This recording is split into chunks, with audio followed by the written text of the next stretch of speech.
Hello everyone. हम लोग start करते हैं अपना पीटी 365 का लेक्चर। सबसे पहले जो मैगज़ीन दोस्तों इस साल आई है फॉर यूपीएससी 2023 प्रीलिम्स के स्टूडेंट्स के लिए वो है पॉलिटी एंड द कॉन्स्टिट्यूशन। हर साल यही आती है एंड इसमें हम लोग ड्यूरेशन देख लेते हैं एक बारी, कौन से मंथ से लेकर कौन से मंथ तक के करंट अफेयर यहाँ पर हमें देखने को मिलेंगे। तो ये है दोस्तों अप्रैल 2022 से लेकर दिसंबर 2022 तक, यहाँ तक के करंट अफेयर है। इसके बाद जैसे जैसे सारे सब्जेक्ट्स निकलेंगे उसमें इसी मंथ के करंट अफेयर होंगे। फिर विजन एक अपडेटेड वॉल्यूम भी निकालेगा जिसमें आपके जनवरी टू आप ये मान लो कि अप्रैल तक के करंट अफेयर होंगे साल 2023 तक के, क्योंकि 28 मई को तो एग्ज़ाम ही है। ठीक है, इसको यूटिलाइज कैसे करना है, जैसा कि मैं हमेशा से फोकस करता हुआ आया हूँ इस बात पे, मैंने आपको बताया है।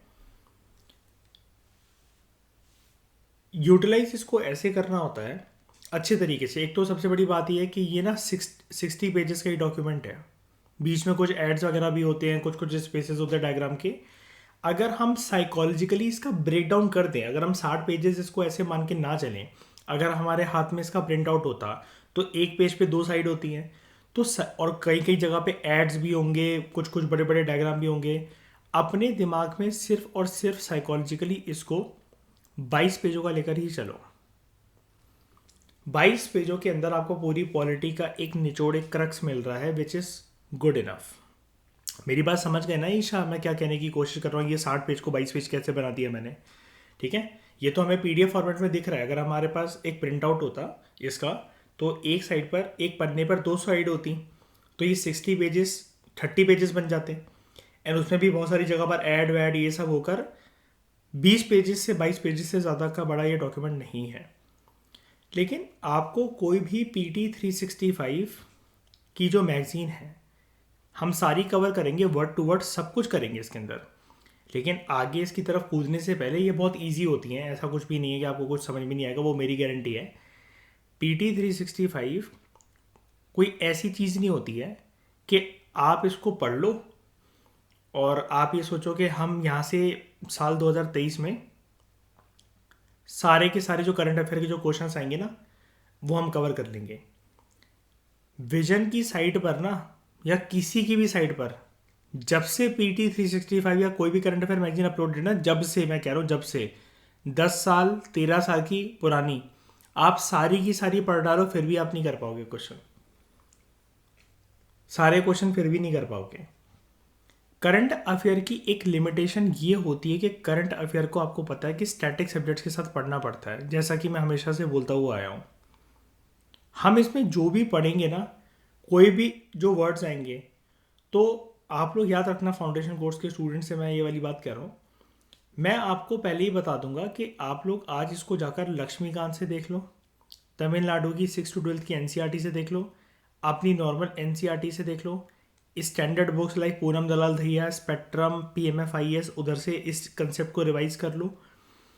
तो बेसिकली करंट अफेयर वहाँ पर एक वैल्यू एडिशन की तरह पर काम करेंगे। करंट अफेयर से स्टैटिक चीज़ें डेवलप नहीं होती हैं, स्टैटिक करने के बाद करंट अफेयर यूज़ में आता है।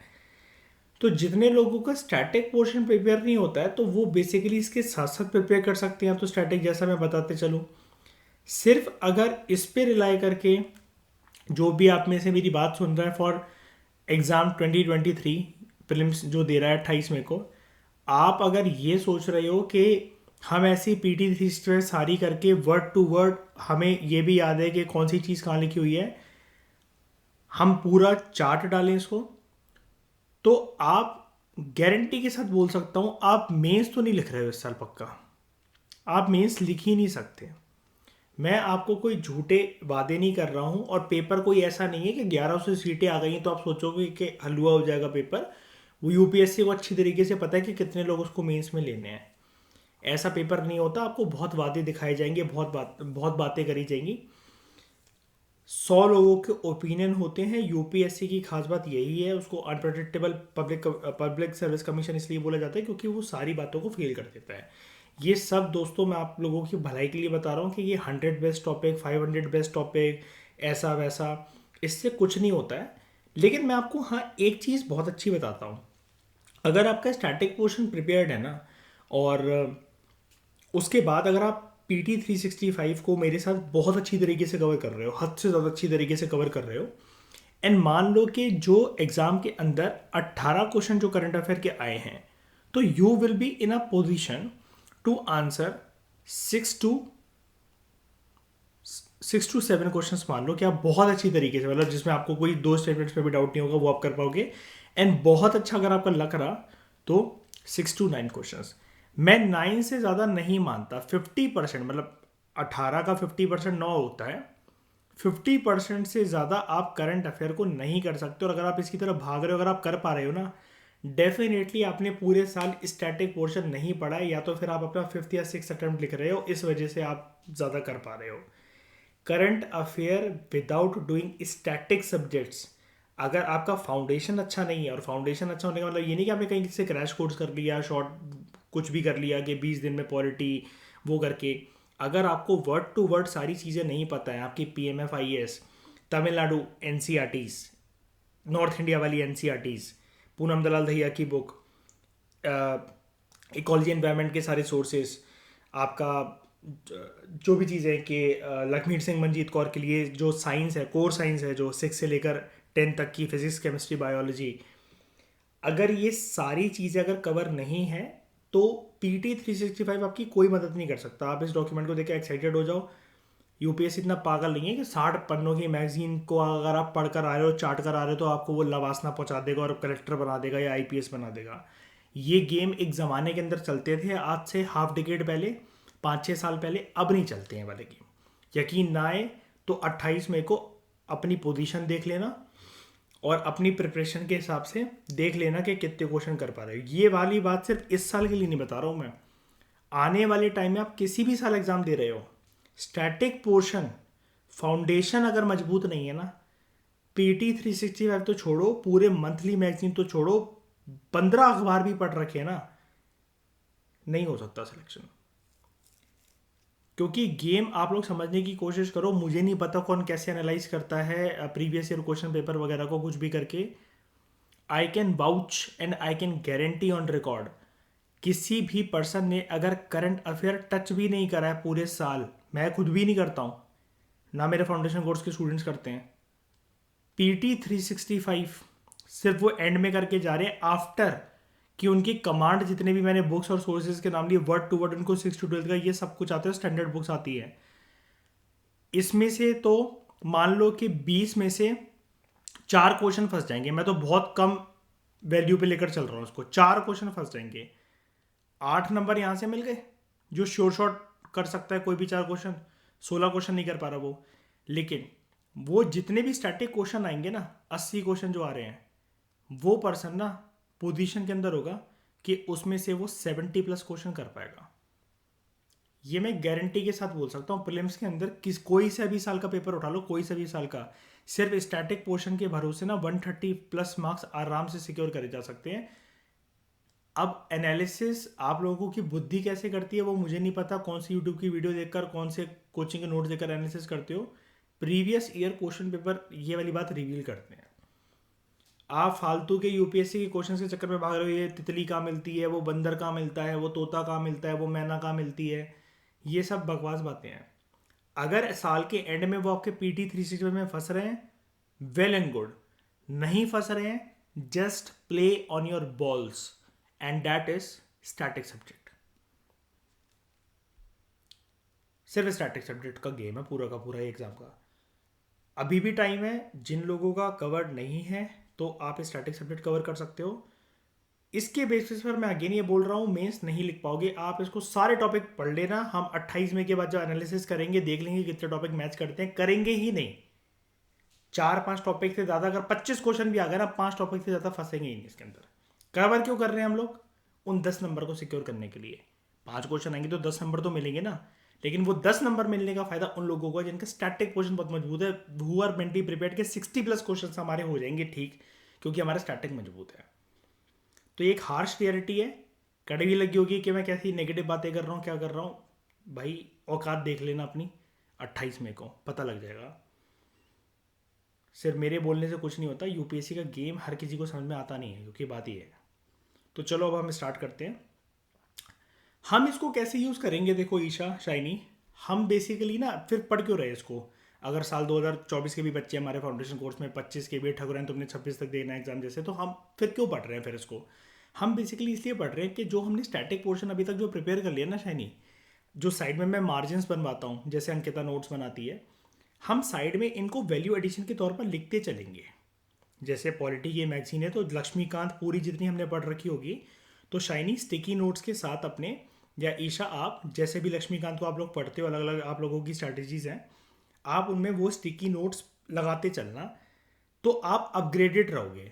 एक तो इस साल की PT 365 कवर हो जाएगी, और इकोनॉमिक सर्वे कवर हो रहा है हमारा, बजट हो रहा है हमारा कवर, और साइड में 2024 वाली PT 365 भी आपकी कवर हो जाएंगी सारी की सारी। ठीक है, 2 साल के करंट अफेयर हो जाएंगे, 2 साल के इकोनॉमिक सर्वे, 2 साल के बजट, एंड 2024 का एग्जाम आप फुल कॉन्फिडेंस के साथ दे सकते हो। दो जो 2023 में दे रहे हैं, पुराने इकोनॉमिक सर्वे, पुराने बजट और पुरानी PT 365 पे मत जाना, बेवकूफ़ी है। क्योंकि मैं जानता हूँ कि 99% लोगों को स्टैटिक जो कंसेप्ट होता है, कोर्स सब्जेक्ट जो होते हैं वो कवर्ड होते ही नहीं है। ठीक है, हम इनको ऐसे यूटिलाइज करेंगे तो हमारे लिए फ़ायदे वाली बात है ये। हमारी ये जो PT 365 का डॉक्यूमेंट है, हमारे लिए मेंस की आंसर राइटिंग की एनरिचमेंट बनेगी ये। ठीक है, सबसे पहला टॉपिक जो कैटेगरी है वो है issues related to constitution, and उसमें सबसे पहला जो टॉपिक आया है वो है economically weaker sections, EWS quota. ठीक है, छोटे छोटे आर्टिकल्स हैं हम, लेकिन जितना भी दे रखा होगा कॉम्प्रिहेंसिव तरीके से कवर करेंगे, आपका पॉइंट कोई भी नहीं छूटेगा, that's my personal guarantee. Economically weaker section, EWS EWS EWS, बहुत होड़ मची पिछले साल 2022 में, जब से बेसिकली आया है। 18 में जब बात चली थी, 19 तक आते आते, 20 तक आते आते जब ये इम्प्लीमेंट होना शुरू हुआ, तो अच्छा खासा लोगों ने EWS के सर्टिफिकेट्स बनवाए, बहुत अच्छी तादाद में, अच्छी खासी तादाद में लोगों ने सर्टिफिकेट बनवाए। कुछ लोगों ने सुप्रीम कोर्ट के पास जाकर एक पिटीशन फाइल करी कि सर जी ये अच्छा नहीं है। यूपीएससी में सुप्रीम कोर्ट को बोला गया, एक एग्जांपल बता रहा हूँ कि यूपीएससी में सर जी कट ऑफ देखो, उसकी ST SC से कम कट ऑफ जा रही है इसकी मेंस की कट ऑफ कम है। स्टेट PSC में लोग इसका फ़ायदा उठा रहे हैं, एजुकेशनल इंस्टीट्यूशंस में लोग इसका फ़ायदा उठा रहे हैं, एंड ये 50% जो आप जानते हो ना कि 50% से ज़्यादा रिजर्वेशन नहीं हो सकती, कैप लगा हुआ है इसके ऊपर, है ना, ये उसको ब्रीच करता है। सुप्रीम कोर्ट ने बोला ठीक है, हम इस पिटीशन को एक्सेप्ट करते हैं। पिटीशन मतलब क्या होता है, रिक्वेस्ट, सुप्रीम कोर्ट से बोलना कि सर जी आप एनालाइज कर लो, अगर आपको ये गलत लगे तो आप इसको हटा देना। हटाने के प्रोसेस को क्या कहते हैं हम लोग, सुप्रीम कोर्ट किसी भी चीज़ को, अगर सुप्रीम कोर्ट को कोई भी चीज़ गलत लगती है तो सुप्रीम कोर्ट उसे अनकॉन्स्टिट्यूशनल या फिर क्या डिक्लेयर कर देता है, नल एंड वाइड। ये संवैधानिक टर्म है, आप लोग जानते हो, लक्ष्मीकांत में हम लोग करोड़ों बार इसको पढ़ चुके हैं। अब क्या हुआ, ये जो पूरा का पूरा आर्टिकल आपकी स्क्रीन के सामने दिख रहा है ना, ये साल 2023 में हम लोग पढ़ रहे हैं ये PT 365। तो लास्ट ईयर 2022 में ऐसा हुआ था, ये सुप्रीम कोर्ट के पास ये चीज़ें गई थी। क्योंकि आप ये सोचोगे ना, वही मैंने आपको बोला था जैसे कि जैद, अगर आप पुरानी PT 365 वगैरह उठाकर देखोगे ना, तो ये रिपीटेड टॉपिक्स हैं। इस साल पॉलिटी में इन लोगों ने कुछ नया डाला ही नहीं है, ज़्यादा घटनाक्रम मुझे नहीं पता कि इन लोगों को मिले कि नहीं मिले, वही घिसे पेटे टॉपिक है सारे के सारे हमारे लिए। लेकिन अच्छी बात है, क्योंकि हम तो वैसे भी इसके ऊपर नहीं खेलते हैं, करंट अफेयर के ऊपर। लेकिन हमें जो भी है कि अपडेटेड, जो पूरे साल हमने करंट अफेयर नहीं पढ़े, हमने स्टैटिक पोर्शन पे मेहनत करी है, अब जो इसमें से 20 में से 4 क्वेश्चन 5 क्वेश्चन हम फंसाना चाह रहे हैं, हमारे वो कवर हो जाएंगे पूरे के पूरे। खैर छोड़ो उन बातों को, हम लोग सबसे पहले ये जानते हैं कि ये पूरा का पूरा मुद्दा न्यूज़ में क्यों रहा है, वाई न्यूज़। तो सुप्रीम कोर्ट की जो कॉन्स्टिट्यूशनल बेंच है, उन्होंने ना, जब पिटीशन गई ना सुप्रीम कोर्ट के पास, जब ये PIL फाइल करी गई, public interest litigation, supreme court ने दोस्तों उसको एक्सेप्ट करा था, उस पर सोच विचार करा। फाइनली सुप्रीम कोर्ट की एक वर्डिक्ट आती है। बहुत लोगों को डर था ये वाली चीज़ का, बहुत लोगों को, कि ईडब्ल्यूएस को हटा देगा सुप्रीम कोर्ट, स्क्रैप कर देगा, अनकॉन्स्टिट्यूशनल डिक्लेयर कर देगा, नल एंड वॉइड डिक्लेयर कर देगा। लेकिन नहीं, सुप्रीम कोर्ट ने इसको वैलिड करार दिया। Supreme court upheld the validity. जब ये ईडब्ल्यूएस वाली चीज़ आई थी, बेसिकली क्या होता है, अगर मैं टेक्निकलिटीज़ में जाते हुए ना बोलूँ और आप में से जो पहली बार अगर इस चीज़ को सुन रहा है, ये बेसिकली दोस्तों होता क्या है, जर्नल कैटेगरी वालों को जो कि एससी एसटी ओबीसी से बिल्कुल भी बिलोंग नहीं करते हैं, ठीक है, अब अगर जनरल कैटेगरी वालों का इकोनॉमिक स्टेटस वीक है, अब जनरल कैटेगरी है वो तो कोई रिजर्वेशन का लाभ भी नहीं मिल सकता था और पैसे की भी तंगी है, तो फिर क्या उनको अधिकार नहीं है इस देश के अलग अलग चीज़ों का फ़ायदा लेने का? फ़ायदा मिलेगा कैसे? क्योंकि कोटा रिजर्वेशन तो उनके लिए हो नहीं सकता, ना ही वो एससी एसटी ओबीसी, और हमारे देश में तो रिजर्वेशन का मतलब यही तीन चीज़ें थी, ST SC OBC, ST SC OBC, ST SC OBC. तो सरकार ने ये सोचा, हम ना जनरल कैटेगरी वाले लोगों के लिए जो कि उनमें से पैसों की तंगी से जूझ रहे हैं, हम उनको भी एक रिजर्वेशन देते हैं और एक नए फॉर्मेट का एक रिजर्वेशन का क्राइटेरिया लेकर आते हैं जिसको सरकार ने नाम दिया ईडब्ल्यूएस, इकोनॉमिकली वीकर सेक्शन। इसके लिए क्या हुआ था दोस्तों, सरकार ना एक अमेंडमेंट लेकर आई थी। ये अमेंडमेंट कोई नॉर्मल अमेंडमेंट नहीं थी, कॉन्स्टिट्यूशनल अमेंडमेंट थी, और इसका जो नंबर था वो था 103rd कॉन्स्टिट्यूशनल अमेंडमेंट एक्ट। ठीक है, अब डेफिनेटली अगर ये कॉन्स्टिट्यूशनल अमेंडमेंट आ रही है तो हमने लक्ष्मीकांत के बेसिक्स में दोस्तों क्या पढ़ा था, अगर कल को ये प्रीलिम्स के अंदर क्वेश्चन आ जाए, मैं आपको एनालिसिस भी देता रहूँगा कि प्रीलिम्स के अंदर इस अगर कोई भी टॉपिक से क्वेश्चन बन सकता है तो वो कैसा बन सकता है। इसलिए मैंने आपसे बोला, अगर आप करंट अफेयर यहाँ से कर रहे हो, कहीं और से करने की मतलब किसी और मैगजीन को उठाने की जरूरत नहीं है, this is more than enough. ठीक है, 103rd कॉन्स्टिट्यूशनल अमेंडमेंट एक्ट, कल को अगर ये वाला क्वेश्चन आ जाए यूपीएससी के द्वारा कि क्या ईडब्ल्यूएस के ऊपर जो रिजर्वेशन आया था 103rd कॉन्स्टिट्यूशनल अमेंडमेंट एक्ट, क्या वो फेडरल स्ट्रक्चर को छेड़ता है क्या,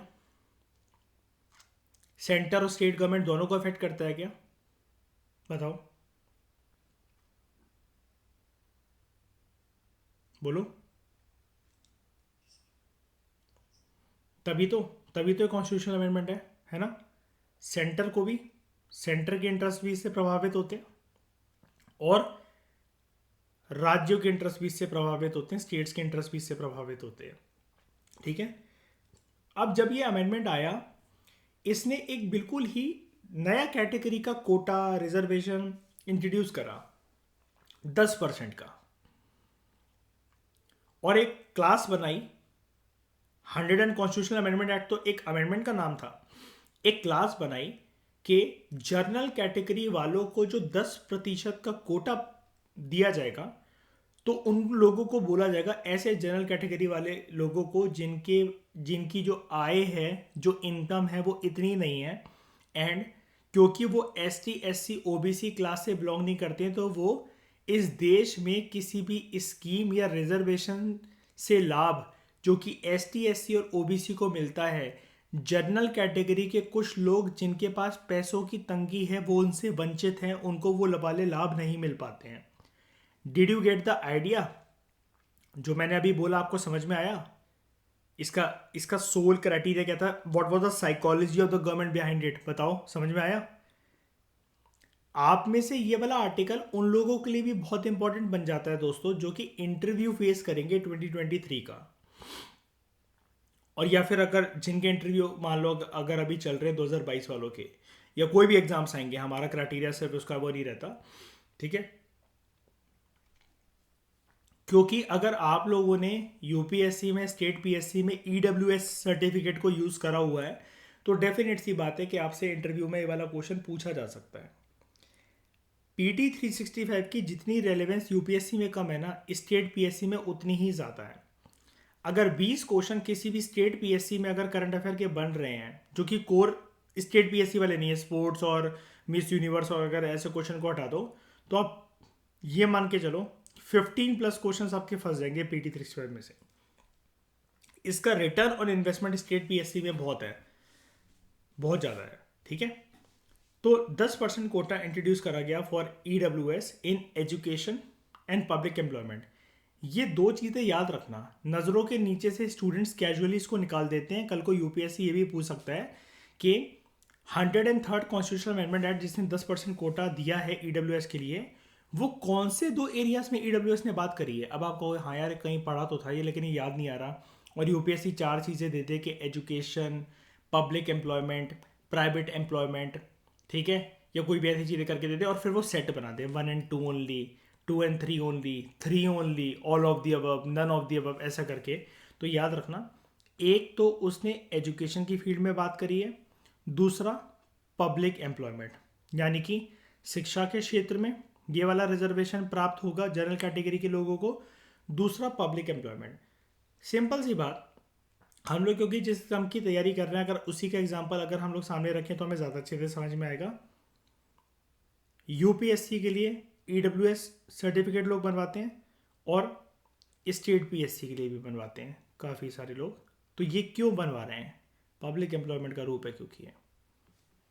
पहले मुझे ये बताओ, इंट्रोडक्शन मैंने थोड़ा सा जानबूझ के खींचा है ताकि आप लोगों को समझ में आए। जिसने कुछ भी नहीं पढ़ रखा है पूरे साल, अगर वो डरा हुआ है तो उसको भी समझ में आ जाए। मैं ये सबके लिहाज से पढ़वा रहा हूँ, ऑल ओवर द इंडिया के लिहाज से पढ़वा रहा हूँ। किसी के लिए लेक्चर स्लो हो सकते हैं, किसी के लिए फास्ट हो सकते हैं, मुझे पता है, लेकिन कैसी स्पीड मेंटेन करनी है। जिसको नहीं पसंद अपना थोपड़ा लेके अलग हो जाओ। पहले मुझे ये बताओ, समझ में आई? ठीक है, अब ईडब्ल्यूएस कोटा के बारे में जान लेते हैं एक बारी। अबाउट ईडब्ल्यूएस कोटा करा क्या गया, इसके अंदर क्या क्या प्रक्रिया अपनाई गई। सरकार ने 103rd कॉन्स्टिट्यूशनल अमेंडमेंट एक्ट जब सरकार लेकर आई तो उसने संविधान की किन किन चीज़ों के साथ छेड़खानी करी, क्या नहीं करी, या फिर क्या चीज़ें इंसर्ट करी।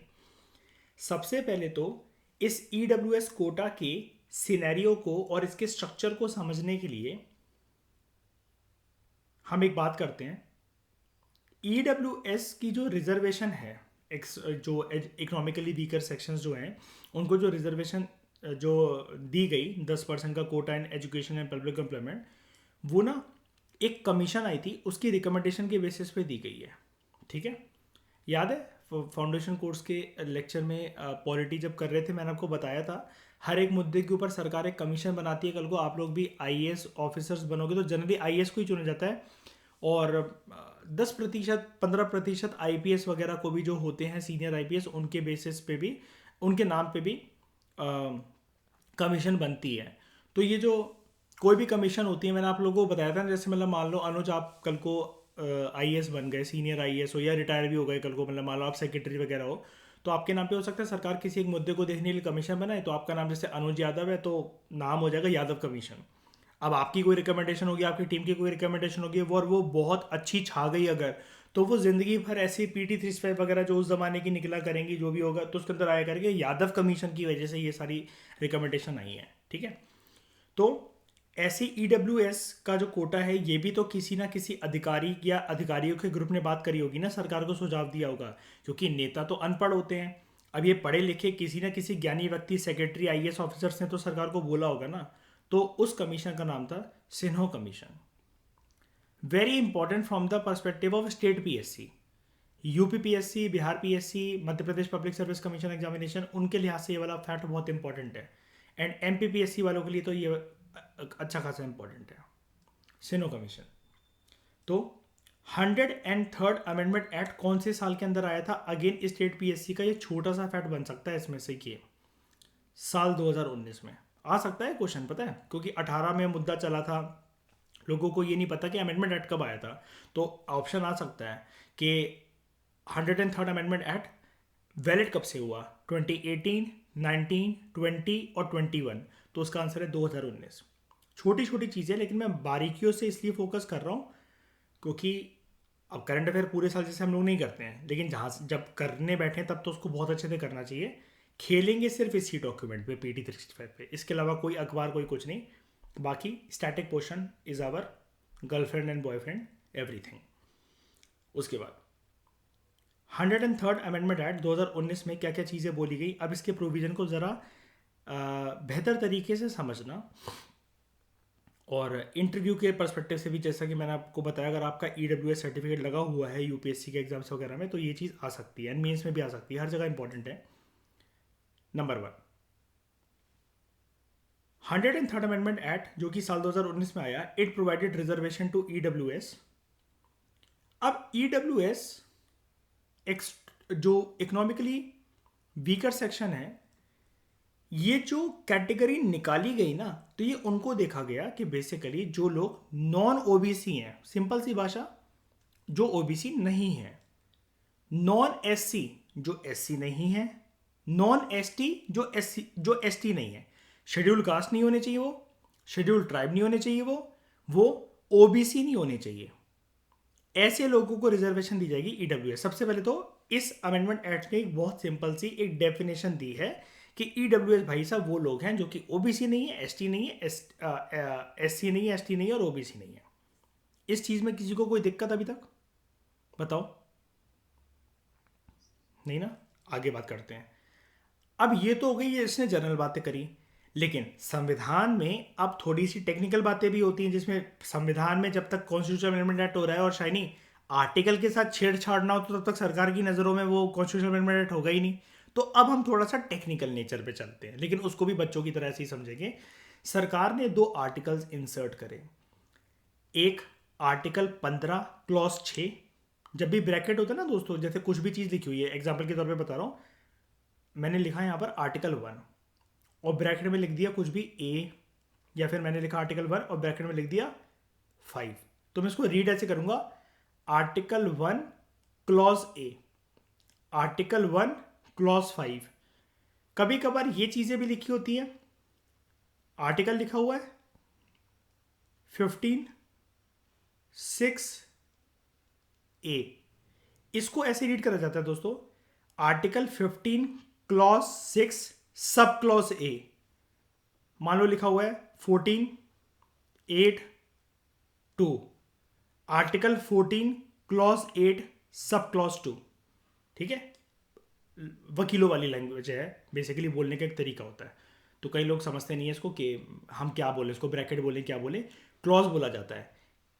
एक ब्रैकेट के बाद दूसरा ब्रैकेट फिर से हो तो उसको बोला जाता है सब क्लॉज। ठीक है, ये रीड करने का एक तरीका है ताकि आप इंटरव्यू रूम में बता पाओ, आप हकलाओ ना, इस वजह से मैंने आपको बता दी वाली चीज़। ठीक है, जैसा कि मैंने बोला, मैं सबके लिहाज से पढ़ा रहा हूँ PD 365, ऐसा नहीं है कि सिर्फ फाउंडेशन कोर्स वाले या फिर यूट्यूब की ऑडियंस, एवरीवन जो कि पहली बार भी पढ़े। 2 आर्टिकल्स इंसर्ट करे गए, आर्टिकल 15 क्लॉज 6, कैसे रीड करेंगे इसको, आर्टिकल 15 एक ही ब्रैकेट है clause 6, and article 16 clause 6। Easy है याद करना, इसको ऐसे याद करना है, 15 16 दोनों में क्लॉज 6 क्लॉज 6, ये इंसर्ट करे गए। आगे बढ़ने से पहले जान तो ले पहले हम ये जो चीज़ें इंसर्ट करी गई हैं ये कहती क्या थी। तो सबसे पहले बात करते हैं आर्टिकल 15 क्लॉज 6 के बारे में। ये जो इंसर्ट करा गया bye 103rd constitutional amendment act, कौन से साल आया? साल 2019।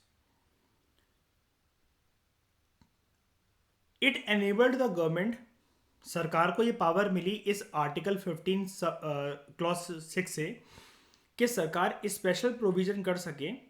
इसमें ऐसा बोला गया, ये इसकी टोन थी, इसकी लैंग्वेज थी, सरकार को हम ये पावर दे रहे हैं कि सरकार ऐसे स्पेशल प्रावधान बना सके जिससे जो इकोनॉमिकली वीकर सेक्शन है, कुल मिलाकर आम भाषा के अंदर इसको बोलूं, पैसों की तंगी नहीं, पैसों की तंगी है जिनके जीवन में और वो जनरल कैटेगरी से बिलोंग करते हैं। इस देश में 2019 तक 2 चीज़ें शराब थी, जनरल कैटेगरी में बॉर्न हुए हो तो भाई साहब ST SC OBC के कोई रिजर्वेशन के लाभ तो मिल नहीं पाएंगे, और सोने पे सुहागा कंगाली में आटा गीला जब पैसों की तंगी हो। तो ऐसे लोगों का भला करना है, ऐसे लोगों को थोड़ा सा सोसाइटी के लेडर पर उठाना है, उनका एडवांसमेंट करना है। ये था इसकी साइकोलॉजी, इसका पर्पस, इसका रैशनल, इसका मैंडेट आर्टिकल 15 क्लॉज 6 का। और इसमें ये बोला गया, ये प्रोविजन EWS सेक्शन के लिए, कैटेगरी के लिए है, लेकिन जो चीजें ऑलरेडी 15 क्लॉज 4 एंड 15 क्लॉज 5 में मेंशन्ड है ना, वो चीज़ें यहाँ 15 क्लॉज 6 में एप्लीकेबल नहीं होंगी। तो भैया क्या है 15 क्लॉज 4 और 5 के अंदर? आर्टिकल 15 क्लॉज 4 और आर्टिकल 15 क्लॉज 5 जो है, they are related to socially and educationally backward classes. ये बेसिकली रिलेटेड है S Cs and S Ts के लिए। और यहां पर जो हम लोग क्लॉज 16, ये जो सॉरी क्लॉज 6 जो हमने डाला वो किस लिए? 15 clause 4 schedule caste, 15 clause 5 schedule tribe. अब ये जो 15 क्लॉज 6 जो डाल दिया, सिंपली EWS, और इसको अगर मैं डिफाइन कर दूं, इसको ब्रॉड कर दूं, इसको खोल के रख दूं, तो नॉन SC नॉन ST, ये दो मतलब हैं इसके। और ये दो मतलब किसके अंतर्गत? ये दो मतलब आर्टिकल 15 क्लॉज 6 के अंतर्गत। समझ में आया? यहां तक समझ में आया? अब मैं एक बहुत इंपॉर्टेंट बात बता देता हूँ, ध्यान से समझना। मैंने अभी ये जो बॉक्स है पूरा रीड नहीं करा है अभी। एक बहुत इंपॉर्टेंट चीज़ जो कि अगर शांत दिमाग से किसी ने नहीं पढ़ी, जो कि भागने की होड़ में है तो उनसे छूट जाएगी, वो ये है, ये जो 15 क्लॉज 6 वाला आर्टिकल है ना, इसने बोला है साल 2019 में जब ये कॉन्स्टिट्यूशनल अमेंडमेंट एक्ट हुआ, कि ये वाला article will be related to educational institutions में EWS का एडमिशन करवाओ। और जो 16 क्लॉज 6 है उसने बोला है प्रमोशंस इन अपॉइंटमेंट और पोस्ट। यानी कि EWS, ये जो ग्रीन कलर से मैंने जो पहले ही मार्क करके बैठा हुआ था मैं, ये जो दो चीजें हैं एजुकेशन और पब्लिक एम्प्लॉयमेंट, अगर मैं बोलूं ये एजुकेशन वाला जो क्राइटेरिया ये कौन से आर्टिकल से रिलेटेड है? 15 क्लॉज 6। और ये पब्लिक एम्प्लॉयमेंट को अगर मैं लेकर जाऊं, ये किससे रिलेटेड है? 16 क्लॉज। देख रहे हो, छोटी सी बात है। इसलिए मैंने आपको अभी थोड़ी देर पहले कहा था कि अब हम थोड़ा सा टेक्निकल नेचर की तरफ मूव कर रहे हैं। दिक्कत वाली बात इसमें कुछ नहीं है, तो कुछ नहीं है कि हमें समझ में नहीं आया इसके अंदर, इसको कोई भी समझ सकता है। बस ये नंबरों को, ये आंकड़ों को याद रखना है, बस ये कि कौन कहाँ किसके बारे में कब बात कर रहा है, बस ये चीज़ है। 15 क्लॉज 6 तो समझ में आ गया होगा। अब बात करते हैं 16 क्लॉज 6 की। एक मिनट, थोड़ा सा इसको साफ कर देते हैं। अब पढ़ते हैं आर्टिकल 16 क्लॉज 6। इसने भी सरकार को ये पावर दी कि सरकार ऐसे स्पेशल कदम उठाए, स्पेशल प्रावधान बनाए, जिससे भला करा जा सके, सोसाइटी के लेडर पर एक ऊंचा स्थान दिया जा सके इकोनॉमिकली वीकर सेक्शन को। सेम लाइन अगर आप ये यहाँ से यहाँ तक पढ़ोगे ना, it enabled the government to make special provision for the advancement of any economically weaker section, ठीक है, other than those mentioned in. यहां तक पूरी बात सेम है, ये ऊपर नीचे, ठीक है। ऊपर वाला कहता था क्योंकि वो एजुकेशन इंस्टीट्यूशन से रिलेटेड है, 15 क्लॉज 4 और 15 क्लॉज 5 के अलावा जो भी मेंशन्ड है वो 15 क्लॉज 6 में आ जाएगा। ये कहता है other than those mentioned in article 16 clause 4। क्या है भाई आर्टिकल 16 क्लॉज 4? कुल मिलाकर बात ये कर रहा है, कंफ्यूज मत होना, आर्टिकल 16 क्लॉज 6 के अंदर ये कह रहा है कि वो सारी चीज़ें सरकार को पावर मिलेंगी कि सरकार अप्लाई कर सके जो कि 16 क्लॉज 4 के साथ क्लैश ना करें, जो कि उसके अंदर मैंशनड है। तो आर्टिकल 16 क्लॉज 4 दोस्तों, it is related to reservation for those backward classes जो कि स्टेट के ओपिनियन में एडिक्वेटली रिप्रेजेंटेड नहीं है सर्विसेज में। एंड ये जो सर्विसेज वाली बात आ गई है यहां पर, पब्लिक एम्प्लॉयमेंट की बात हो रही है, ठीक है। और ये स्टेट का मतलब क्या है? स्टेट का यहां पर मतलब है नेशन स्टेट, जिसको आप आम भाषा के अंदर बोलते हो कंट्री। फटाफट से मुझे ज़रा बेसिक्स रिवाइज करवाओ फाउंडेशन कोर्स में जो हमने पढ़ा था। नेशन क्या होता है जल्दी बताओ, PSIR स्टूडेंट्स जल्दी बताओ, नेशन क्या होता है?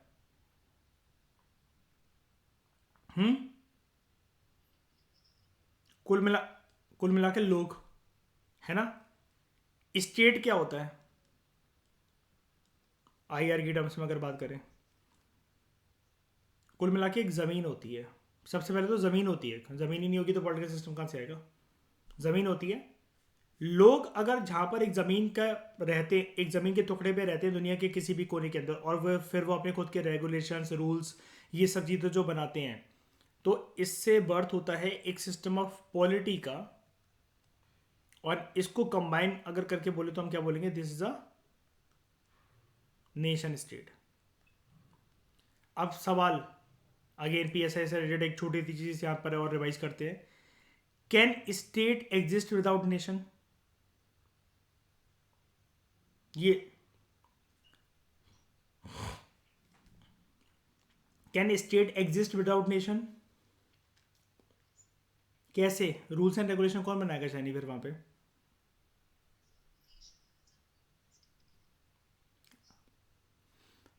स्टेट का मतलब सिर्फ जमीन नहीं होता ना।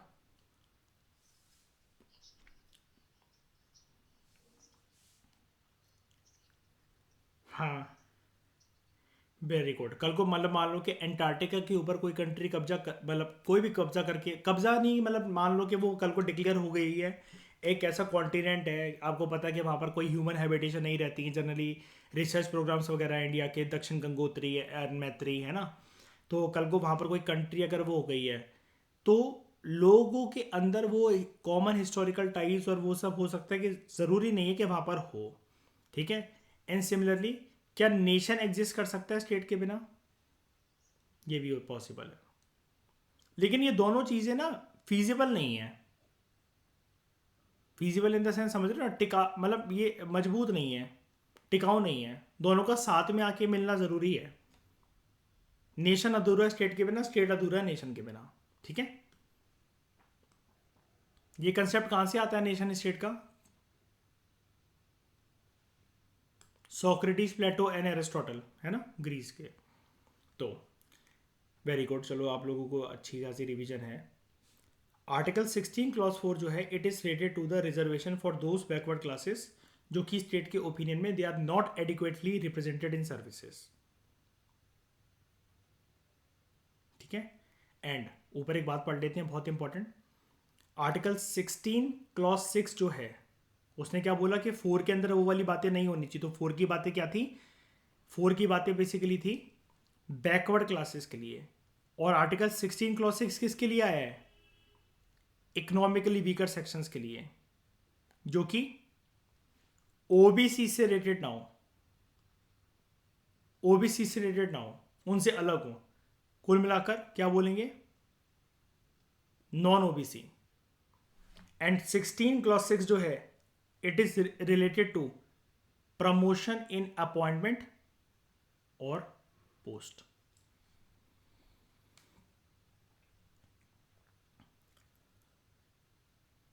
ओके।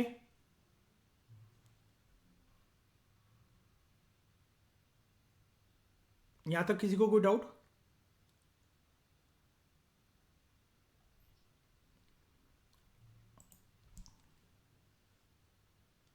अब थोड़ा सा इसको ठीक करते हैं और आगे बात करते हैं। पक्का कोई डाउट तो नहीं है ना, मैं आगे बढ़ूं? ठीक है। शाइनी कोई दिक्कत तो नहीं है? ईशा, दो आर्टिकल्स इंसर्ट करे गए, 15 क्लॉज 6 एंड 16 क्लॉज 6। अब तो ये समझ में आ गए होंगे आराम से। इसकी वजह से central government and state government जो है, इनको पावर मिल गई, दोनों को। ये वाली बात याद रखना, पावर दोनों को मिली है, सेंट्रल गवर्नमेंट को भी और स्टेट गवर्नमेंट को भी, कि वो रिजर्वेशन दे सकें ईडब्ल्यूएस कैटेगरी को। और स्टेट गवर्नमेंट के ऊपर कल को एक क्वेश्चन आ सकता है, दोस्तों याद रखना थोड़ा सा ना, कि पॉलिटी के स्ट्रक्चर को और एप्लीकेशन बेस्ड क्वेश्चंस आजकल फिल्म्स के अंदर ज़्यादा आने लगे हैं। मतलब वो लोग रट्टू तोतों को थोड़ा साइड करना चाह रहे हैं, और एनालिटिकल जिनका माइंड है, जिन्होंने कंसेप्ट को समझा है, ऐसे ही क्वेश्चंस बनते हैं आजकल। पॉलिटी के क्वेश्चंस काफ़ी बड़े होने लगे हैं, और कई लोगों को ये कंप्लेंट रहती है कि कुछ ज़माने पहले जो लोग कहते थे कि पेपर 3 राउंड में होना चाहिए, 3 बार रीडिंग करो, अब एक सिंगल टाइम का रीडिंग तक का टाइम नहीं मिलता, लोगों के प्रीलिम्स के पेपर छूट जा रहे हैं, इतना लेंदी पेपर आने लगा है। ठीक है, क्योंकि उनका कंसेप्ट क्लियर नहीं होता, तो ऑब्वियसली बात है एग्जाम के अंदर टाइम तो वेस्ट हो गई। 45 टू मैक्सिमम 55 सेकेंड से ज़्यादा किसी भी क्वेश्चन के ऊपर लगना नहीं चाहिए। इससे ज़्यादा अगर लग रहा है तो पर्सन की प्रिपरेशन लेवल फिर अच्छी नहीं है। हाँ, बहुत बड़े बड़े जो क्वेश्चंस हैं, बहुत बड़े बड़े, तो 1 मिनट 15 सेकेंड्स, 1.15 मिनट्स, उससे ज़्यादा नहीं। अब के हिसाब से मैं बात कर रहा हूँ, ये मैं पुरानी बातें नहीं बोल रहा हूँ। मैं जो चीज़ हो जाती है, जैसे 23 का पेपर हो जाएगा, जैसा भी इसका फ्लेवर आएगा, ये पेपर बेकार है। उसके बाद 24 में कोई नहीं बता सकता कि 2023 तक के पेपर को देखते हुए 24 का पेपर ऐसा बनेगा, ये कोई नहीं बता सकता। हो सकता है इस साल 2023 में जो मेंस हुए उसके अंदर 25-25 नंबर के क्वेश्चन आ जाएं। ज़रूरी थोड़ी ना यूपीएससी 10 और 15 के दे, दोबारा 12.5 नंबर के मेंस के अंदर क्वेश्चन आ जाएं, 20 क्वेश्चन इक्वल वेटेज, 12.5 नंबर के क्वेश्चन, जो कि साल 2016 तक होता था, वो आपको ऑन द स्पॉट रेडी करवाता है। इस साल देखना फिर से एक अलग फ्लेवर होगा क्वेश्चंस का, स्टैटिक, लेकिन इस बार जिसका मजबूत है ना वो बहुत आराम से निकल जाएगा। सिर्फ एक रुकावट आएगी, जिसका स्टैटिक भी पोर्शन बहुत मजबूत है, वो पर्सन सिर्फ एक जगह हो सकता है सफ़र करेगा, वो है सिर्फ सी सेट। इस बार सी सेट सबसे टफ आएगा आज तक का। अगर सीटों को देखते हो, अगर हम लोग सच में एनालिसिस करें इस चीज़ की, सबसे टफेस्ट स्टेज जो बनेगी, सबसे टफेस्ट स्टेज वो बनेगी सी सेट। मैं क्यों बार बार इसको बोल रहा हूँ टफेस्ट, क्योंकि अब पीटी का प्रेशर, बजट का प्रेशर, इकोनॉमिक सर्वे का प्रेशर, स्टैटिक भी रिवाइज करना है, ये सारी चीज़ें कंसोलिडेट भी करनी है। लोग सी सेट कल कर लेते हैं, परसों कर लेते हैं, नरसों कर लेते हैं, बाद में कर लेंगे, मार्च में स्टार्ट कर लेंगे, अप्रैल में स्टार्ट कर लेंगे। और सी सेट इतना भयंकर लेवल का आएगा कि जिसका पेपर 1 क्लियर भी हो जाएगा, उसका पेपर 2 नहीं होगा क्लियर, क्योंकि टाइम नहीं दिया आपने उसको, इसलिए टफ है। किसी चीज़ को टाइम नहीं दोगे तो वो टफ हो जाती है, बात ही है। तो it allows state government to decide whether to provide reservation to EWS for appointment in state government jobs and admission to state government educational institutions। यानी कि मैं आपसे ये पूछ रहा था, क्या ये जो 103rd कॉन्स्टिट्यूशनल अमेंडमेंट एक्ट है, ये क्या स्टेट के ऊपर एक, ये क्वेश्चन आ सकता है, कल को स्टेटमेंट आ सकती है, ये क्या स्टेट गवर्नमेंट्स के ऊपर एक कंपलसरी ऑब्लिगेशन डालता है क्या, क्या उनको ईडब्ल्यूएस के तहत रिजर्वेशन देनी ही पड़ेगी? बताओ। नहीं, जो राज्य की सरकार है ना, वो अपने हिसाब से डिसाइड कर लेंगे कि वेदर टू प्रोवाइड, देखो लिखा हुआ है whether to provide, whether to का मतलब होता है भाई हमारी मर्जी, हमारी मर्जी, हम देखेंगे सिचुएशन के हिसाब से, that will be our choice, कि क्या हम जो रिजर्वेशन है,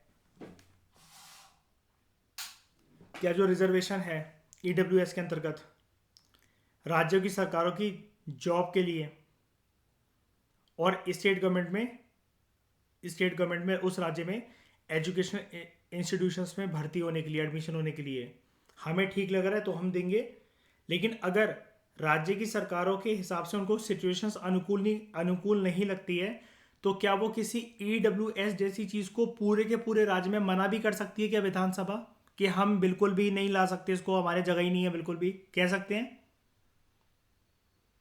बिल्कुल ऐसा हो सकता है कि कुछ कुछ राज्य शायद नहीं, ऐसी कोई एक सिंगल परसेंट, एक सीट भी ना दे ईडब्ल्यूएस के अंतर्गत। बताओ, are states free to do that? बिल्कुल कर सकती हैं अपनी सिचुएशन के हिसाब से। हाँ, वो अलग बात है कि किसी को, देखो इसमें वो अलग बात है कि किसी को लगा कि हाँ जगह है, फिर भी राज्य सरकार जो है मक्कारी कर रही है, फिर पर्सन हाई कोर्ट या सुप्रीम कोर्ट जाके पीआईएल फाइल कर सकता है, वो एक अलग मुद्दा है ना, वो एक अलग मुद्दा है। लेकिन यहाँ पर हम फिलहाल अभी राज्य की डिस्क्रिशन की बात कर रहे हैं। एंड डिस्क्रिशन वर्ड अपने आप में क्या होता है, चॉइस और कंपल्शन। जैसे हम कहते हैं प्रेसिडेंट के पास डिस्क्रिशनरी पावर है, तो वो चॉइस होती है कि कंपल्शन होती है? क्या उसको जरूरी है कि पहली बार में ऑर्डिनरी बिल साइन करना ही करना है प्रेसिडेंट को? बताओ, होता शायद नहीं ऐसा कि पहली बार करना ही पड़ेगा पहली बार में, लेकिन मनी बिल को रिजेक्ट कर सकता है क्या? नहीं कर सकता। उसके बाद आर्टिकल 15 अमेंड करा गया, जैसा कि अभी हमने ऊपर देखा। और कौन सा क्लॉज डाला गया आर्टिकल 15 क्लॉज? 6, ताकि additionally permit government to provide for the advancement of EWS। इसके अंतर्गत करा क्या गया EWS के एडवांसमेंट के लिए? एडिशनल इनका भला कैसे होगा? अप टू 10% सीटें, इस आर्टिकल 15 क्लॉज 6 के अंतर्गत ये बोला गया, up to 10% of seats may be reserve for such sections for admission in educational institutions, जो कि हमने शुरू में ये ग्रीन कलर से इससे पढ़ा था। आर्टिकल 15 ये वाला, ये देखो इधर, ये दिख रहा है ना, ये article 15 sub clause 6, sorry clause 6। लेकिन अब एजुकेशनल इंस्टीट्यूशन का मतलब ये नहीं है, याद करो अपने लक्ष्मीकांत, माइनॉरिटी एजुकेशन इंस्टीट्यूशंस भी तो होते हैं। जैसे याद है मैंने उधर लाइव एग्जांपल दिया था आशिमा और दिवजोत के स्कूल एंड कॉलेजेस और अर्शप्रीत के कॉलेज से related, SS Mota school Delhi में मैंने एग्जांपल दिया था, माइनॉरिटी जो सरदारों का स्कूल है, या फिर खालसा कॉलेज दिल्ली यूनिवर्सिटी के अंतर्गत मैंने सेंट स्टीफेंस कॉलेज की बात करी थी, है ना। ये सब माइनॉरिटी ग्रुप्स ने क्यों स्टैब्लिश कर रखे हैं? अपने माइनॉरिटी ग्रुप को कल्चर को प्रमोट करने के लिए ना, कि यहाँ पर ज़्यादातर जो लोग हैं वो सरदार कौम के पढ़ेंगे, सिख कौम के पढ़ेंगे, मुसलमान कौम के पढ़ेंगे, है ना। अब कोई भी अगर माइनॉरिटी एजुकेशन इंस्टीट्यूशन है, जैसे सुना होगा आप सबने Jamia Millia Islamia, Saint Stephen's, Khalsa college, है ना। लेकिन शाइनी इसका मतलब ये नहीं है कि इसके अंदर लवली प्रोफेशनल यूनिवर्सिटी भी आता है, ठीक है। तो माइनॉरिटी एजुकेशन इंस्टीट्यूशन जो है ना, वहां पर ये चीज एप्लीकेबल नहीं होगी कि 10% सीटें रिजर्व करके वहां पर एडमिशन मिल ही जाएगा आपको।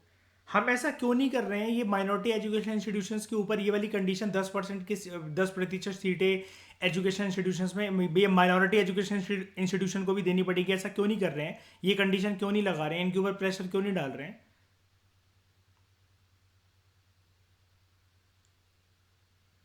याद है इधर एक बात आती है लक्ष्मीकांत के अंदर कि वो अपना कल्चर को प्रमोट कर सकते हैं।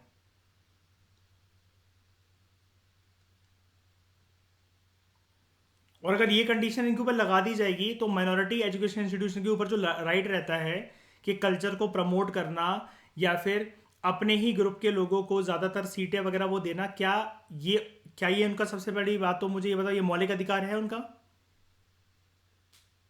फंडामेंटल राइट है? और क्या ये उससे ब्रीच होगा? 10% अगर उनके ऊपर कंपल्शन लगा दी जाए, 10% बहुत होता है ना, इस वजह से। तो अगर कल को ये क्वेश्चन आए कि आर्टिकल 15 क्लॉज 6 के अंतर्गत ये चीज बोली गई है कि 10% सीटें जो हैं वो एजुकेशनल इंस्टीट्यूशंस में रिजर्व करी जाएंगी, लेकिन देश में किसको नहीं छेड़ा जाएगा, किस प्रकार के एजुकेशन इंस्टीट्यूशन के, उनके ऊपर किसी भी प्रकार की बंदिशें नहीं है, माइनॉरिटी एजुकेशन, ठीक है, ये चीज याद रखना। अब देख रहे हो ईशा, अगर इसको पढ़ ना रखा हो ठाकुरायन अगर हमने, और पेपर के अंदर क्वेश्चन आ जाए जैसे पढ़ ही ना रखा हो, कोई आइडिया भी नहीं है, तो यहाँ पर तो हम ब्लफ ही कर रहे हैं ना एक तरीके से, मतलब शायनी कह सकते हैं ना फिर हम एग्जाम के अंदर, हमारा दिमाग दोनों साइड जा सकता है कि हाँ हो सकता है कि सरकार ने कर दिया हो सकता है ना करा हो, है ना। मैं हमेशा एक बात आप लोगों को बोलता हूँ, याद रखना, पॉलिटी एंड इकोनॉमी में हो सकता है, मुझे लगता है, ये नहीं होता है। आप जब जब ऐसे ब्लफ करोगे, ऐसे अगर तुक्कों पे खेलोगे ना कि मुझे ऐसा लग रहा है, आपका वो हमेशा क्वेश्चन गलत होगा कि मेरे अकॉर्डिंग ऐसा होता। पॉलिटी इकोनॉमिक्स में आपके अकॉर्डिंग कुछ नहीं होता, आपके ओपिनियन वहां मैटर नहीं करते हैं। फैक्ट्स के बेसिस पर आपको अपने ओपिनियन खेलने होते हैं, आपके ओपिनियन के बेसिस पर फैक्ट नहीं बनेंगे वहां पर कभी भी। दोनों चीजों में बहुत अंतर है, जो मैंने बोला है, शांत दिमाग से सोचना उसको। जो फैक्ट दे रखे होते हैं, आंकड़े दे रखे होते हैं, उसके बेसिस पर आप एक ट्रेंड या कोई भी चीज अपने ओपिनियन बनाते हो।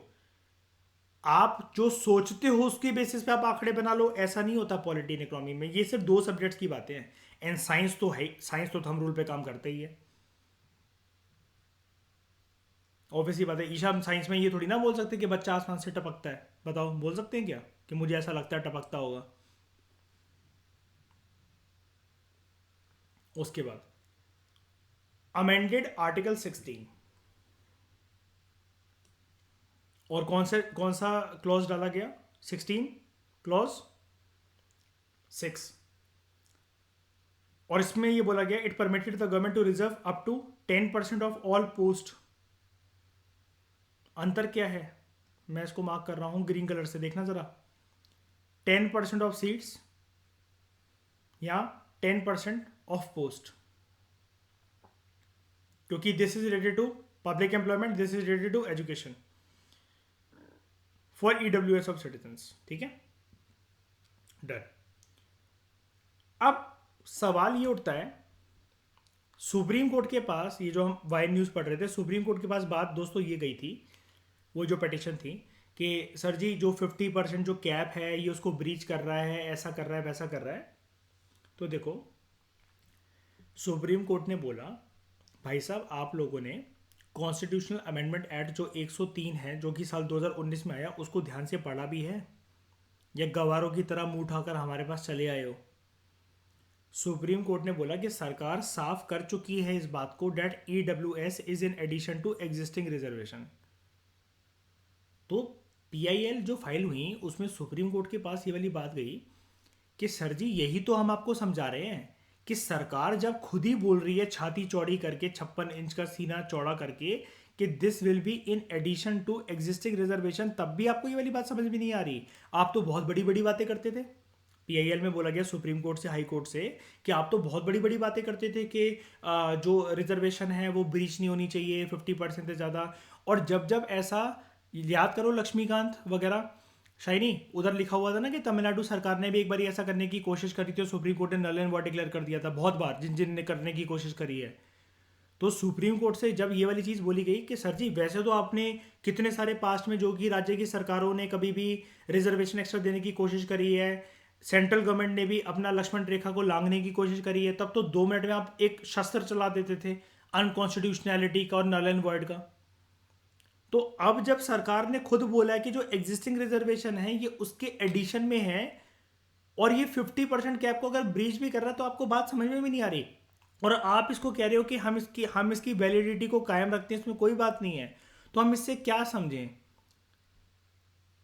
तो सुप्रीम कोर्ट ने बोला, मैं समझाता हूं आप लोगों को, और सुप्रीम कोर्ट की उस साइकोलॉजी को अभी हम समझते हैं थोड़ी देर में। सबसे पहले ये जान लेते हैं सरकार ने क्या बोला, ईडब्ल्यूएस के फायदे जो लाभ हैं वो किन किन लोगों को मिलेंगे। सबसे बड़ी बात तो मुझे एक बेसिक चीज़ ये बता दो, हम अगर एसटी एससी या ओबीसी हैं तो हमें लाभ मिलेंगे क्या? नहीं। तो एक कोई ऐसा person who is not covered, if he और she is not covered under the reservation, अगर किसी पर्सन को रिजर्वेशन के लाभ मिलते हैं under schedule caste, schedule tribe और ओबीसी बैनर, ठीक है, वो कवर्ड नहीं है इनके रिजर्वेशन के अंदर। कुल मिलाकर इसको अभी अपने ऊपर देखा ना Thakurain, non SC, non ST, non OBC, है ना, उसको लाभ मिल जाएंगे। लेकिन अब कंडीशंस हैं, अब कुछ बंदिशें सुन लो, जंजीरों के नाम सुन लो। अब कुछ उसकी फैमिली की देखना, यूपीएससी शब्दों के साथ खेलता है, बहुत तगड़े शब्दों के साथ खेलने का शौकीन है यूपीएससी। वो फैमिली ना डाल के बोल देगा इंडिविजुअल, यहाँ लिखा हुआ है फैमिली। छोटी छोटी बातें मैं आपकी साइकोलॉजी ऐसी स्ट्रॉन्ग कर दूंगा 28 में से पहले पहले तक कि आपको समझने में आने लग जाएगा कि ट्रैप कहाँ है। लोग ट्रैप को समझने के लिए अक्सर मॉक टेस्ट वगैरह सॉल्व करते रहते हैं। देखो भाई, सिंपल सी एक बात है, अब वही वाली बात है ना कि ये वाली बातें फेबररी के मंथ में करने का कोई फ़ायदा नहीं है, क्योंकि ये पूरे साल की शुरू में समझानी चाहिए किसी को भी, स्टूडेंट्स को। आपका स्टैटिक पोर्शन हो नहीं रखा है 80%। करंट अफेयर आपको दूर दूर तक भी नहीं पता है। आप पीटी खोलने बैठे हो, पीटी 35 खोलकर बैठे हुए हो, स्टैटिक पोर्शन में आपका डब्बा गोला है, करंट अफेयर में डब्बा गोला है। और लोग इस टाइम पर फेबररी से मई तक क्या करते रहते हैं कि मॉक टेस्ट सॉल्व करते रहते हैं। ये तो इस प्रिपरेशन को 28 मई के एग्जाम को और भी बर्बाद कर देगा ये मॉक टेस्ट। जब नॉलेज ही नहीं है तो टेस्ट में तो रिजल्ट कम आएगा और हर बार आपको ये लगेगा मेरे चांसेस वीक हैं। और इंस्टीट्यूट्स वालों के जो टेस्ट होते हैं वो यूपीएससी के क्वेश्चन से कभी मैच ही नहीं करते हैं। इसलिए टेक्स्ट पढ़ो और वहां से एलिमिनेशन स्किल डेवलप करो, उसके बाद जाके उसको अप्लाई करो। अगर पूरा का पूरा पोर्शन डेवलप नहीं भी हो रखा है कि मॉक टेस्ट करने की हालत में नहीं हो, तो सिर्फ जो चीज़ें पढ़ रखी हैं उसके टेस्ट देते चलो। कोई कुछ कह रहा है क्या? हाँ ईशा, क्या कह रहे हो? बोलो बोलो।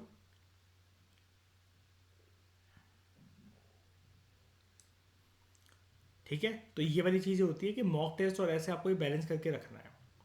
खैर, बंदिशें देखते हैं। ग्रॉस एनुअल इनकम फैमिली की 8 लाख से कम होनी चाहिए। ठीक है, 8 लाख से कम होनी चाहिए।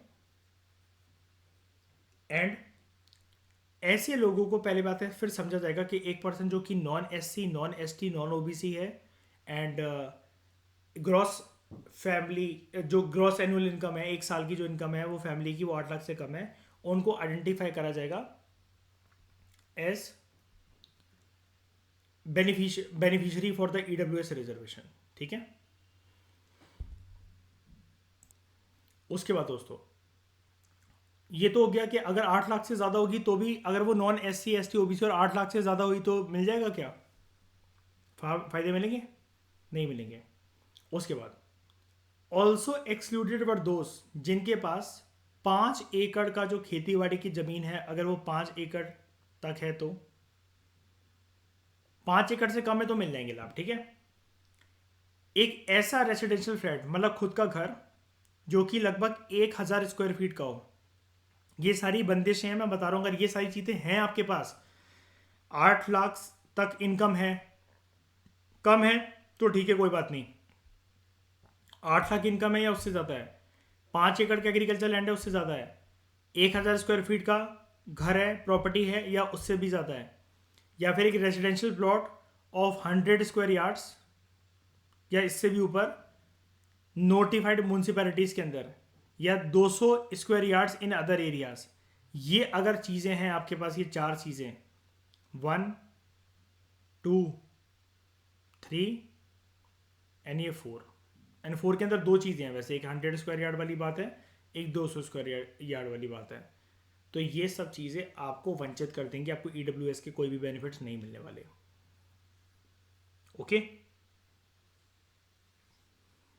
इसके बिलो रहना चाहिए, सब कुछ इसके कम रहना चाहिए।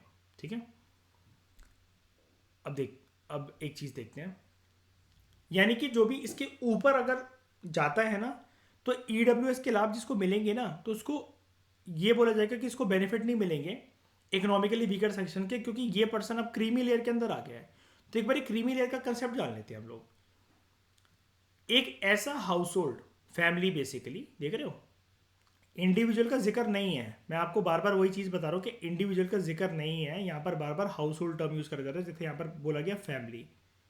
ठीक है, जिनकी एनुअल इनकम 8 लाख रुपए या उससे ज़्यादा हो, they are not eligible for reservation. 8 lakh से कम होनी चाहिए। ठीक है, ये तो अभी ईडब्ल्यूएस की बात हो रही है। हम इसके बैकग्राउंड में चलते हैं कि क्रीमी लेयर ये जो टर्म है ये किसकी दी हुई है। तो देखो, सतनाथन कमीशन, सतनाथन कमीशन ने 1971 में क्रीमी लेयर का कंसेप्ट दिया था। और 1971 में क्या चल रहा था? इंडो पाक वॉर। हाँ शाइनी, छूटते ही सबसे पहले तो तुम्हें भी पता है, तुम्हारे लिए तो कुदरत ने रास्ते खोल दिए थे पैसों के, है ना। बांग्लादेश के दरवाजे खुल गए थे। Other other conditions for reservation laid down in Indira Sawhney case. याद है इंदिरा सोनी केस? लक्ष्मीकांत से पढ़ा था, बहुत अच्छे थे, काफी लैंडमार्क जजमेंट है ये। ठीक है, तो reservation to socially and educationally backward classes देनी चाहिए, ऐसा इंदिरा सोनी जजमेंट के अंदर आया था। ठीक है, रिजर्वेशन मिलनी चाहिए to socially educationally backward class, अगर उनको आइडेंटिफाई कर लिया गया तो।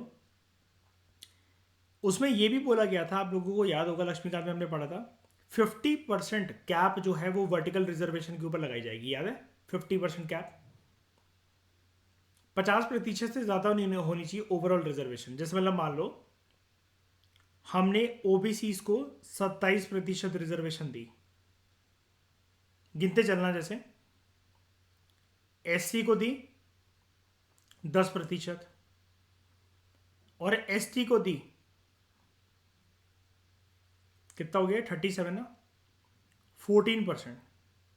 मैंने ये ठीक करा है कि गलत करा है? According to Indira Sawhney case गलत करा है। मुझे एसटी वाले को कितना कर देना चाहिए? कम से कम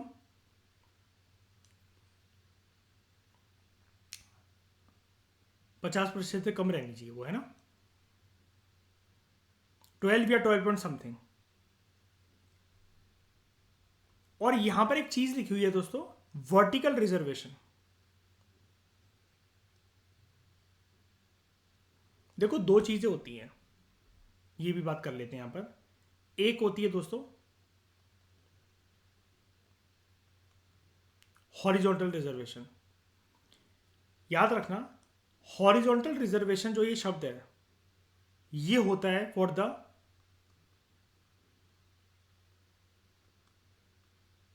डिसएडवांटेज सेक्शंस के लिए, लाइक विमेन,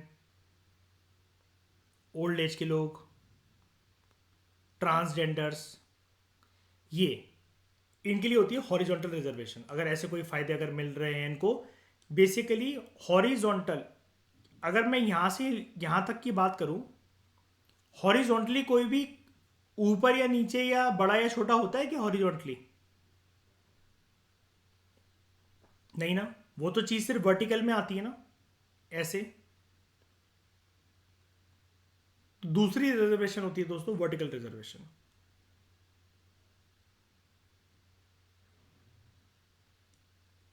वर्टिकल रिजर्वेशन होती है फॉर, ये तो हो गया डिसएडवांटेज सेक्शंस के लिए, ये होती है फॉर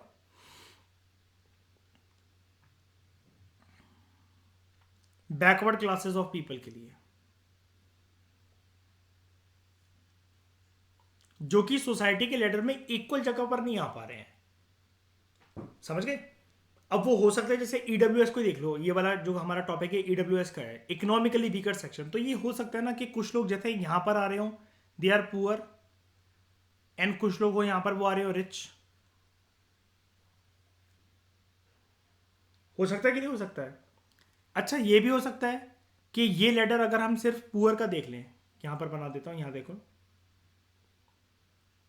ये भी तो हो सकता है कि कुछ लोग यहां पर बिलो पॉवर्टी लाइन वाले हों, अबव पॉवर्टी लाइन वाले हों, और ये ऐसे हो कि kind of lower middle classes के लोग हो जिनकी इनकम फिक्स ना हो सकता है ऐसा? मतलब within one classes also there can be further categorization ना, standard of living and income के बेसिस पर।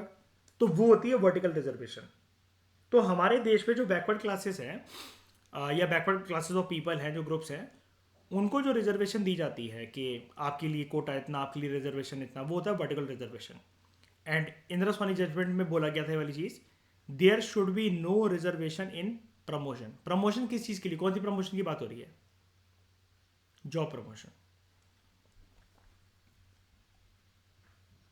उसके बाद ये सारी जो चीज़ें हुई ना, सुप्रीम कोर्ट, मैंने आपको बताया ना, साल 2022 में सुप्रीम कोर्ट के पास ये सारी की सारी बातें गई थी, एक पटिशन फाइल हुई थी। सुप्रीम कोर्ट ने क्या बोला? अभी आपको याद होगा थोड़ी देर पहले मैंने ये चीज़ बोली कि पटिशनर्स ने ये बोला कि सर जी आपको नज़र नहीं आ रहा कि 50% को ब्रीच कर रहा है ना? सुप्रीम कोर्ट की वर्डिक्ट क्या थी? और वो केस का नाम था जनहित अभियान versus union of India case 2022। Again मैं बोल रहा हूं, आप में से जिन लोगों के पास ईडब्ल्यूएस का सर्टिफिकेट है उनके लिए क्वेश्चन काफी इंपॉर्टेंट बन जाता है। नंबर 1 बात, reservation on economic criteria alone, ये सुप्रीम कोर्ट का बोलना है सारी बातें, कि सिर्फ इकोनॉमिक क्राइटेरिया को देखते हुए अगर रिजर्वेशन दी जा रही है, यहाँ पर तो सिर्फ यही देखा जा रहा है ना कि जनरल कैटेगरी में से जिन लोगों के पास पैसा नहीं है, पैसों की तंगी चल रही है। जब से आर्टिकल शुरू करा मैं बार बार एक ही बात को तो बोल रहा हूँ बेसिक तरीके से, है ना? सुप्रीम कोर्ट ने भी बोला यहाँ पर कोई और क्राइटेरिया तो देखा नहीं जा रहा है, सिर्फ पैसों का क्राइटेरिया देखा जा रहा है। अब वो लोग एसटी नहीं है, एससी नहीं है, ओबीसी नहीं है, और देश में तो इन्हीं लोगों के लिए रिजर्वेशन और ये सब रहता है। तो सिर्फ इकोनॉमिक क्राइटेरिया के बेसिस पर अगर जनरल कैटेगरी वाले को रिजर्वेशन दिया जा रहा है, तो सुप्रीम कोर्ट ने बोला it did not wallet the basic structure of the constitution. क्यों? क्योंकि EWS एक बिल्कुल ही अलग, एक सेपरेट और एक डिस्टिंक्ट कैटेगरी की रिजर्वेशन की कैटेगरी है। उसके बाद जब पेटिशनर्स ने ये बोला सुप्रीम कोर्ट से कि फिर ऐसे 50% से ऊपर ST SC या OBC को रिजर्वेशन क्यों नहीं मिल जाता है, तो सुप्रीम कोर्ट ने बोला वो केस डिफरेंट है, क्योंकि ST SC और OBC सिर्फ इनकम के बेसिस पर, इकोनॉमिक क्राइटेरिया के बेसिस पर क्लासीफाई नहीं होते हैं। Do you agree? Schedule tribe के सिर्फ इकोनॉमिक क्राइटेरिया के बेसिस पर क्लासीफाई होते हैं क्या, बताओ? कि सिर्फ मतलब वो जंगलों में कमा नहीं पा रहे थे तो उनको ST में डाल दो, ऐसा होता है क्या? नहीं ना। है तो शाइनी पास्ट के तो ये वही लोग हैं ना कि जिनको ये माना जाता है कि जो फॉरेस्ट पीपल थे, ट्राइबल्स थे, है ना। अब सुप्रीम कोर्ट का कहना था कि जो हमने SC को, ST को, ठीक है, socially and educationally backward classes को जो एक्सक्लूड कर रखा है, ये रीजनेबल क्लासिफिकेशन का पार्ट है कि हमने उनको अलग अलग तरीके से क्लासिफाई कर रखा है और कुछ कुछ लाभ से वंचित कर रखा है, और 50% ज़्यादा उस चीज़ को ब्रीच नहीं करवा सकते। And this was necessary to avoid double benefits. Supreme court ने बोला रिजर्वेशन जो है as a concept it cannot be ruled out in private institutions जहां पर एजुकेशन दी जाती है। इसका इस लाइन का मतलब क्या हुआ, कोई एक्सप्लेन करना चाहेगा मुझे? एजुकेशन कैनॉट बी रूल्ड, ये reservation cannot be ruled out in private institutions.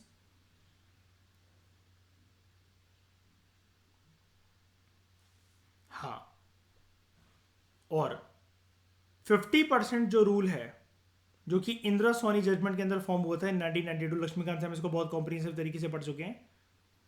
अब सुप्रीम कोर्ट क्या बोलता है शाइनी, देखना सुप्रीम कोर्ट की लाइन कहता है इंदिरा सोनी जजमेंट में कभी भी ये तो नहीं बोला गया it has not been held to be inflexible, कि ये फिक्स रहेगी, एंड इनवॉल्युबल है for all the time to come. देख रहे हो सुप्रीम कोर्ट का पलटवार?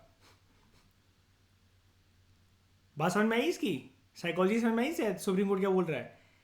सुप्रीम कोर्ट कह रहा है कि आने वाले वक्त के अनुसार इंदिरा सोनी जजमेंट ने तो नहीं बोला था कि आने वाले हिंदुस्तान के अंदर जो भी परिस्थितियां होंगी कि हम इसको फिक्स ही रखेंगे, ये फ्लेक्सिबल नहीं है, ये वॉलेट नहीं करा जा सकता। यानी कि सुप्रीम कोर्ट ये बोल रहा है कि इनफ्लेक्सिबल का मतलब ये फिक्स नहीं था। इनवॉलेबल का मतलब ऐसा नहीं कि आगे चलकर ये वॉलेट नहीं करा जा सकता for all the time to come. And supreme court ये बोलता है पेटिशनर्स को शांत करते हुए और अपनी वर्डिक्ट देते हुए that it had applied only to, कि ये जो 50% रूल है वो सिर्फ SC ST socially and educationally backward classes and OBC community के लिए एप्लीकेबल था, ना कि जर्नल कैटेगरी के लिए। और EWS किसके लिए आया है? ST SC SC BC OBC या जनरल कैटेगरी, बताओ? जर्नल के लिए। मैं आप लोगों को एक चीज़ बता देता हूँ, इससे हटकर ये कभी भी कहीं यूज़ मत करना, बोलना मत, लेकिन अपनी अंडरस्टैंडिंग लिए रखो। देखो एक चीज़ तो है जैद, है ना, कि यहाँ पर पक्का अगर हम इसको खोद कर देखेंगे तो ये रिजर्वेशन के ऊपर भी एक रिजर्वेशन है हमारे देश के अंदर, राइट शाइनी? है ना। सिर्फ बेसिकली जो हर एक एंगल है ना इसके अंदर जैद, जिसमें सुप्रीम कोर्ट हो चाहे वो कोई भी हो, सिर्फ शाइनी वो अपने वर्ड्स के साथ खेल रहे हैं। ब्रीच हुआ है सब कुछ, है कि नहीं शाइनी? ब्रीच तो हुआ है, बस वो वर्ड्स के साथ खेल रहे हैं। अगर नहीं हुआ होता तो सुप्रीम कोर्ट के पास पिटीशन चली गई होती क्या? आपको पता है ना सुप्रीम कोर्ट का फालतू में टाइम वेस्ट करो तो सुप्रीम कोर्ट पेनल्टी भी लगा देता है, पता होगी नहीं ये वाली बात? कोर्ट वगैरह का अगर आप फालतू में टाइम वेस्ट करो ना ज़्यादा, अगर आप पिटीशन PIL पेश करते चले जाओ, करते चले जाओ, तो आपके ऊपर पेनल्टी लगा देगा कोर्ट। अगर सुप्रीम कोर्ट ने ये एंटरटेन करा शाइनी और इसके ऊपर इतना बड़ा वर्डिक्ट आया जनहित अभियान versus union of India case, तो पक्का सुप्रीम कोर्ट ने देखा तो होगा इसे। लेकिन बस ये कि थोड़ा सा सेफ साइड खेलने को, पता नहीं क्या तालमेल बनी हो सरकार के साथ, क्या ना बनी हो, तो सुप्रीम कोर्ट शब्दों के साथ खेल गया। क्योंकि हमने पास्ट में बहुत अच्छी तरीके से देखा कि जब जब कोई भी ऐसा मुद्दा एक सिंगल प्रतिशत भी रिजर्वेशन आगे ऊपर नीचे देने की ऊपर बात चलती है, सुप्रीम कोर्ट एक सेकंड भी लगाते हैं क्या नल एंड वॉइड डिक्लेयर करने में, उसको अनकॉन्स्टिट्यूशनल डिक्लेयर करने में? बिल्कुल नहीं। लेकिन यहां पर सुप्रीम कोर्ट ने सरकार के खिलाफ कोई भी स्टैंड लिया क्या? नहीं। लेकिन अगर हम लॉजिकल और प्रैक्टिकल बात करें ना, देखो बात यह है, जनरल कैटेगरी वालों की दोस्तों देखो देश में बैंड बजी हुई थी। मैंने आपको बोला ना, एक तो जनरल कैटेगरी के अंदर बॉर्न हो गए तो किसी भी चीज़ का रिजर्वेशन और कोटा जैसे शब्द तो भूल ही जाओ अपनी ज़िंदगी से, एग्ज़ाम के अंदर, जॉब्स के अंदर, प्रमोशंस के अंदर। और सोने पे सुहागा जब उसके जीवन में कंगाली में आटा गीला हो उसके परिवार में, कहने का मतलब ये कि वो पैसों से भी वंचित परिवार हो, पैसे ना हो और इकोनॉमिक क्राइटेरिया काफ़ी वीक हो उसका, तो फिर तो वो बचा ही क्या उसके पास। तो ये चीज़ इसलिए लाई गई है ताकि ऐसे लोग सफ़र ना करें, है कि नहीं? अच्छे से समझ में आया है पूरा आर्टिकल, बताओ। और PT 3 को कैसे यूज़ करना है, मैंने पहला आर्टिकल था इसलिए इतनी डिटेल में मैं एडिशनल बातें भी करे जा रहा था। तो ये समझ में आया कि आपको यूज़ कैसे करना है PT 3 वगैरह, ठीक है? इसके साथ दिल लगी नहीं करनी है, दिल लगी करनी है स्टैटिक सब्जेक्ट के साथ, इसको सिर्फ हमें यूज़ करना है। और इसलिए करना है क्योंकि हम लोगों का दोस्तों स्टैटिक पोर्शन बहुत स्ट्रॉन्ग चल रहा है और बहुत स्ट्रॉन्ग हमने बनाया हुआ है अपने फाउंडेशन कोर्स से। तो फाउंडेशन कोर्स में जो हमारा स्टैटिक पोर्शन है that is the king for us, and ये सब चीज़ें सेकेंडरी हैं, लेकिन फिर भी इंपॉर्टेंट है क्योंकि शायद नहीं पूरे साल करंट अफेयर हम लोग यहीं से करते हैं, है कि नहीं, पूरे साल के बाद। ठीक है, तो चलो फिर हम लोग नेक्स्ट लेक्चर के अंदर दोस्तों मिलते हैं। किसी का कोई डाउट है तो पूछ लो, आप लोग बता दो ज़रा, कोई भी डाउट है। Okay, satisfied Thakurain? ठीक है, तो इस डिस्कशन में फिलहाल दोस्तों इतना ही। Thank you very much for discussion.